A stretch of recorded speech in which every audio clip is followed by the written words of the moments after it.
Sing them over again to me, wonderful words of life. Let me more of their beauty see, wonderful words of life. Words of life and beauty, teach me faith and duty. Beautiful words, wonderful words, wonderful words of life. Beautiful words, wonderful words, wonderful words of life.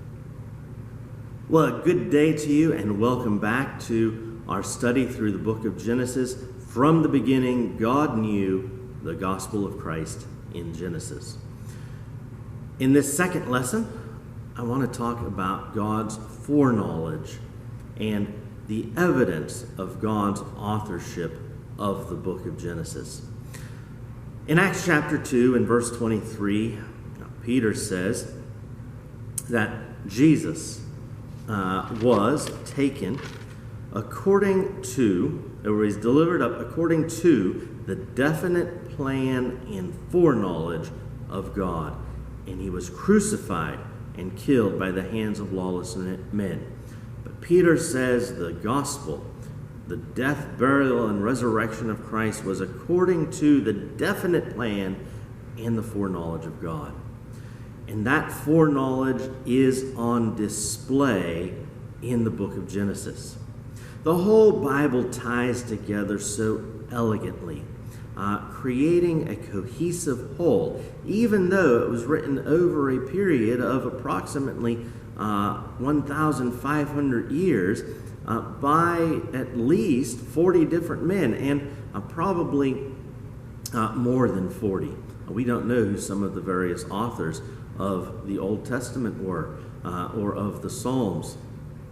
But we know at least 40 different men penned the book over a period of years, and yet it all ties together. And in Genesis, we see God laying the groundwork for the rest of the Bible. The whole of the Bible, though, is incredibly focused in its scope and its presentation. There's so much that goes on in the world in the 1,500 years of biblical history, not counting that which came before Moses. But I guess if we want to say there's so much that goes on in the world since the creation. But the Bible doesn't tell us about all of it. The Bible is incredibly focused.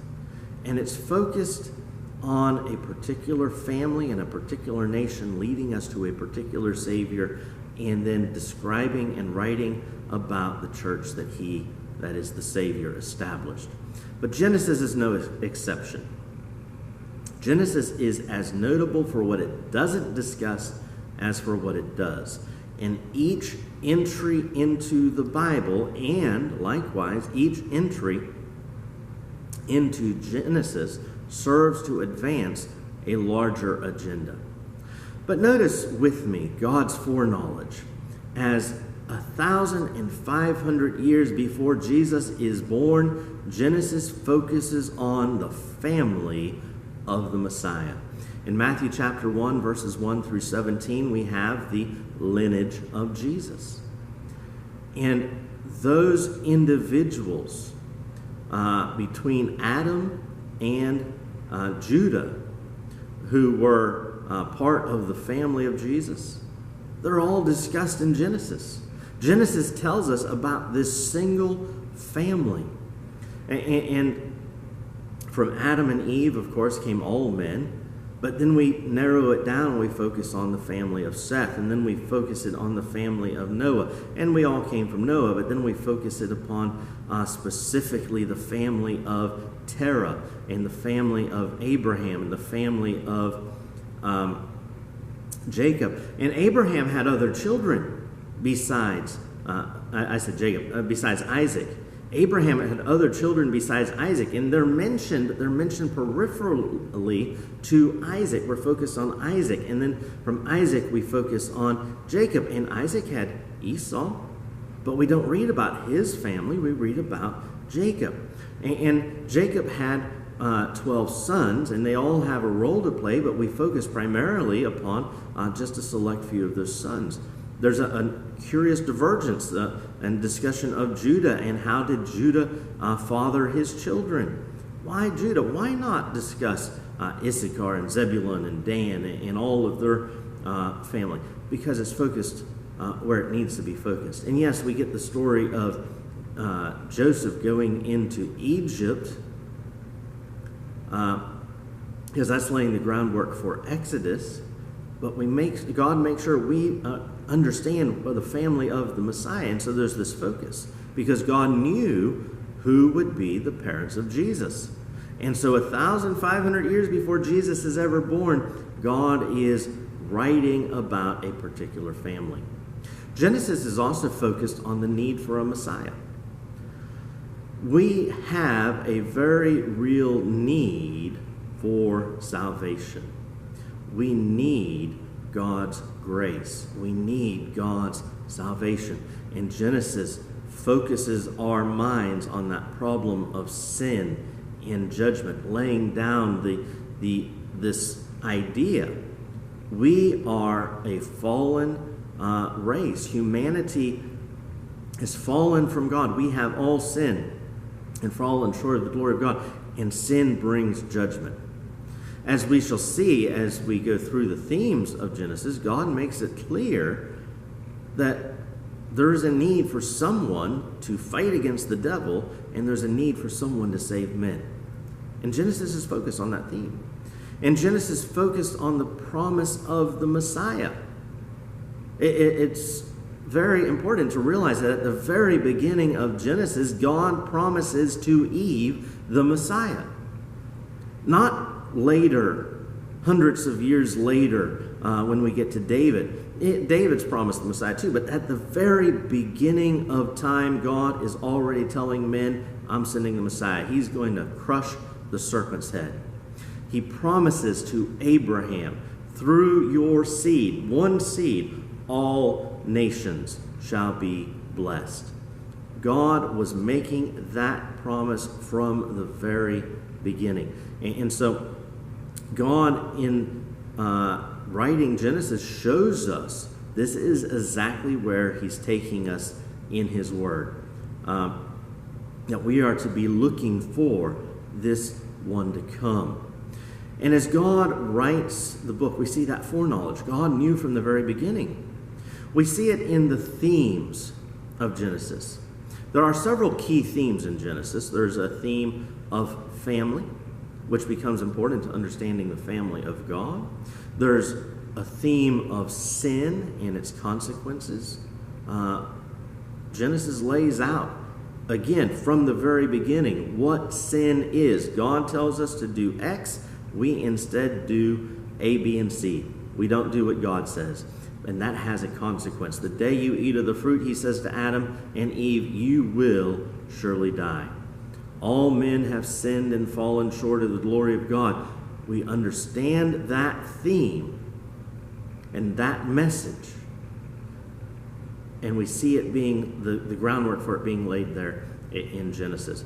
And we see this theme of sin and consequences repeated over and over and over through the book. There's so many things that God could have had Moses write about when he wrote Genesis, but again and again he makes Moses write about the sins of the people and the consequences of those sins. But he also has Moses write about judgment and salvation. That is, sin brings judgment, but God is there to save.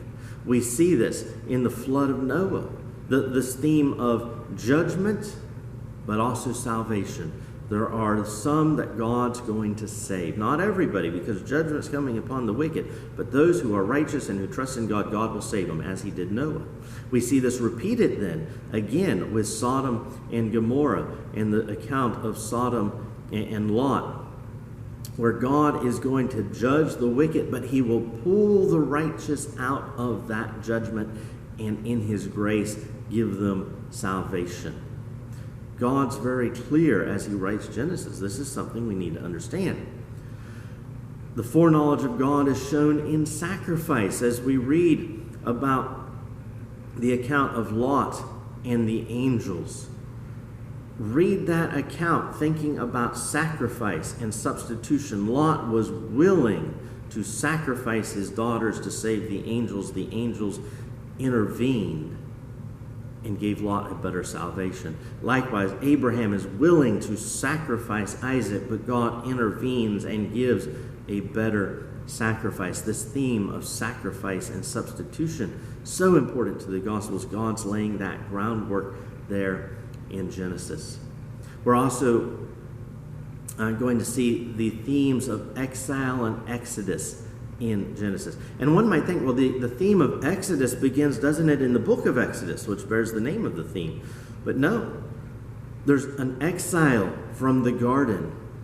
Adam and Eve must leave the garden. There's an exodus from Ur as Abraham leaves Ur. There's an exodus or an exile in which Jacob departs to find a wife. There is an exile on the part of Joseph in which he must leave his family, and he leaves them in order to bring salvation to them later. And this theme of being in a strange land, of being a pilgrim and a wanderer, of being a sojourner, and that's a word that's used in Genesis, being a sojourner through the land, which is an important theme for Christians to understand as we try to sojourn in this world. God's laying all that out in Genesis because he knew we were going to need to understand it.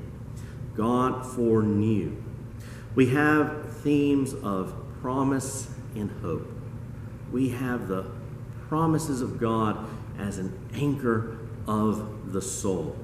But this theme, which God knew we were going to need, we see it with Enoch being taken up into heaven, the hope that there's a place with God. We see it with Noah, who is promised deliverance from the flood, that if you obey God, there's a hope of salvation. God makes a promise and you can trust it.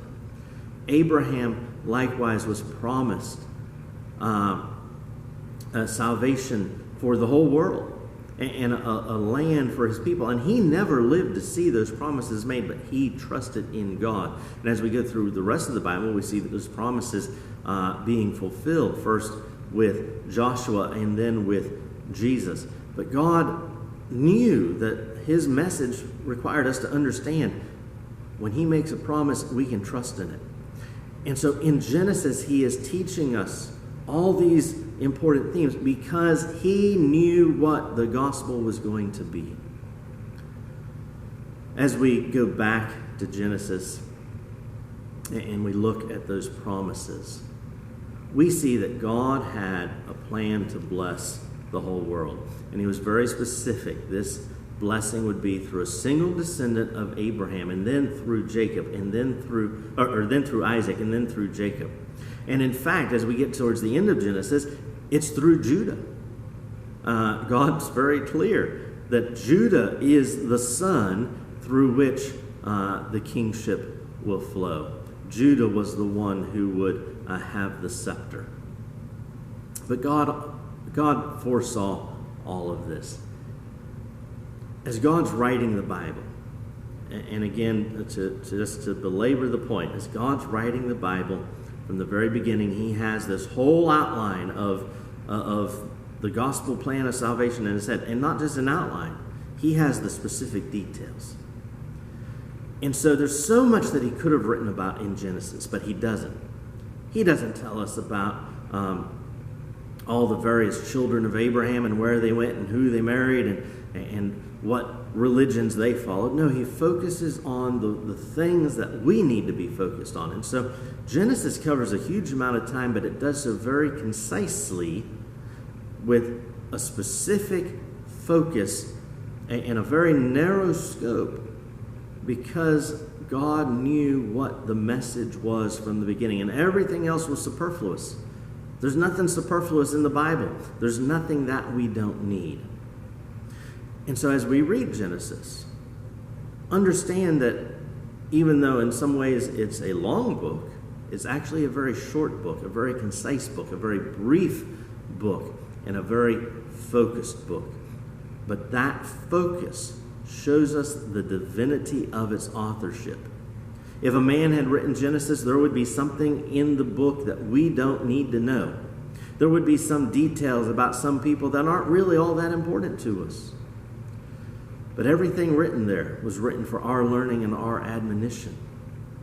And again, God focused it exactly where we need to be. I'm glad that you could join me for another overview of the series. This is actually the second introductory lesson into this series. In our next lesson, we're going to begin looking at the specific theme of sin and how Genesis lays out the groundwork for understanding sin and the consequences of sin. That sin's not just something that you can do with and get away with, but sin has very real consequences.